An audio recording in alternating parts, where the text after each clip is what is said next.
We are Shay and Jordan Cornette. If you're just waking up with us, don't mind our get up. But hey, Merry Christmas to y'all. You know, we're in our pajamas. It's early in the morning and we match. And we're married and we're merry. It's all good. Let's get to first down. Had nothing to add. First down.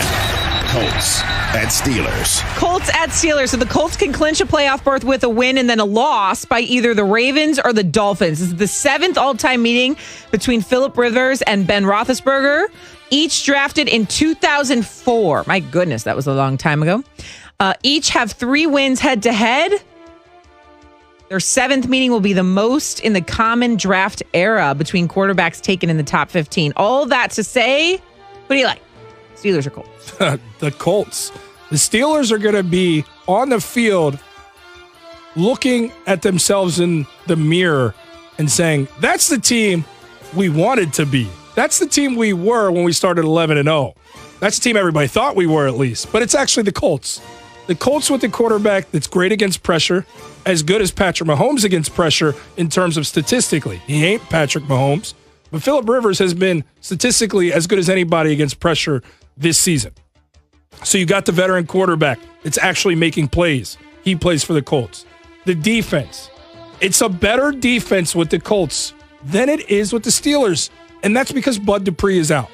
And that's where the fractures have come into this Pittsburgh defense. I would have given the nod to the Steelers defense, but I like the Colts defense better. The run game, Colts have it more. Jonathan Taylor. It's a better team, better balance, and that offensive line for the Colts blows the Steelers out of the water.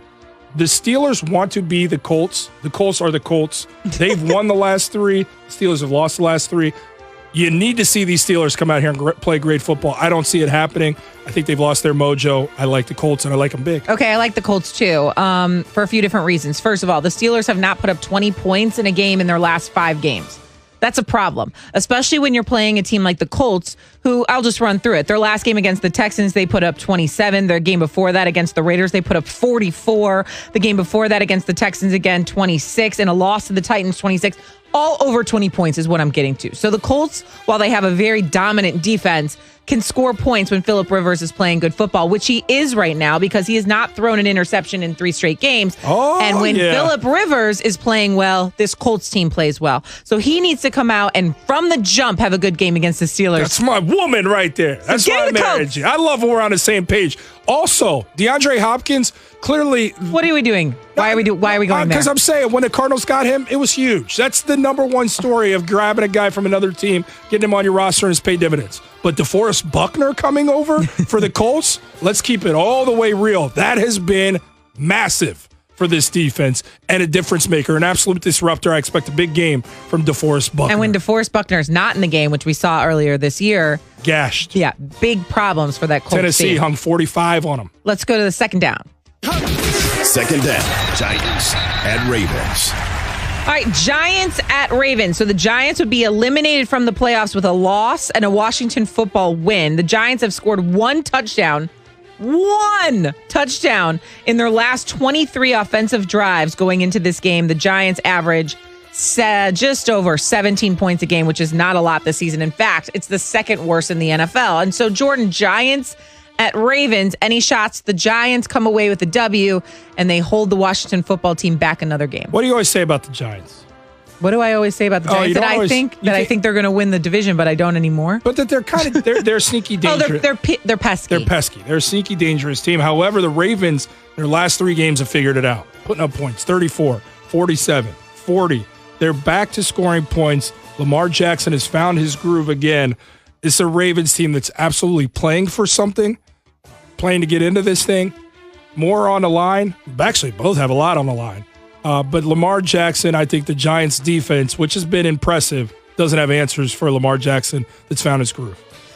Yeah, I like the Ravens in this game, too. I think they're playing much better football as of late. And as of late, I mean in their last 3 games. Jags and the Cowboys, who cares? I don't think those are 2 very good football teams. But the way they played against the Browns, I think, showed us all something because the Browns are playing good football right now, too. They can score. They can defend. I think they can be much better defensively, if I'm being honest. But against a Giants team who has trouble putting up points and instead their strength is their defense, I think the Ravens will do well. So I'll take the Ravens in this game, and I'm sorry, but the Giants will be eliminated from the playoffs. If that happens, we go to third down. Third down, Rams Rams at Seahawks. Rams at Seahawks. The Seahawks can clinch the NFC West with a win. The Rams can clinch a playoff berth with a win or a loss by either the Bears or the Cardinals. Who do you like in this one, Jordan? Who's Jared Goff going to be? You got an answer for me? I have nothing. You can tell me who Jared Goff's going to be. I feel a whole lot more confident in this one. I think Russ Cooks. I don't think anyone could tell you who Jared Goff is going to be in any given day since he's been drafted. And that's just the problem with me. One minute you think this is a team that can contend for a Super Bowl. The next minute you're going, I don't know what's going on with this team. And it starts with Jared Goff.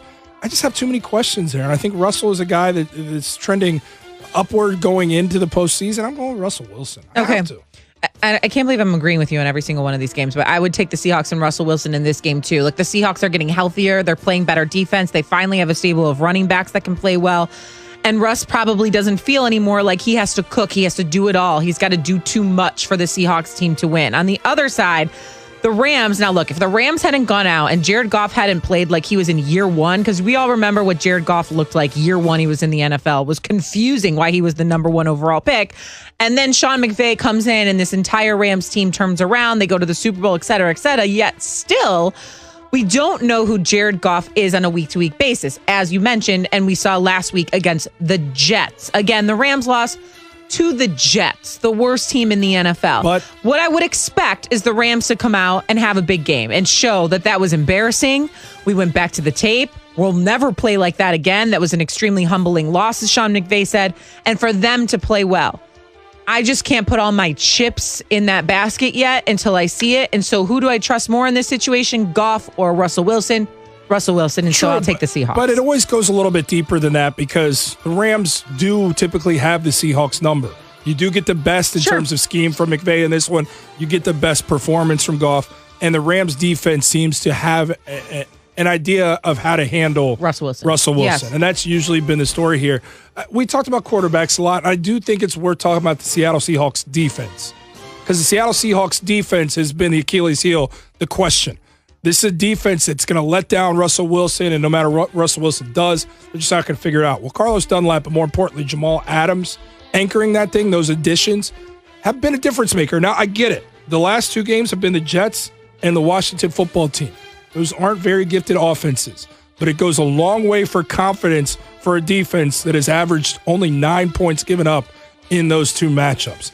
Can that bleed into this one for a Rams team that's trying to recover from trying to figure out who the heck they are, having lost to the Jets? I need to see the Seattle defense bring it here. You know the Rams D is going to bring it and come after Russell Wilson. But what can the Seahawks defense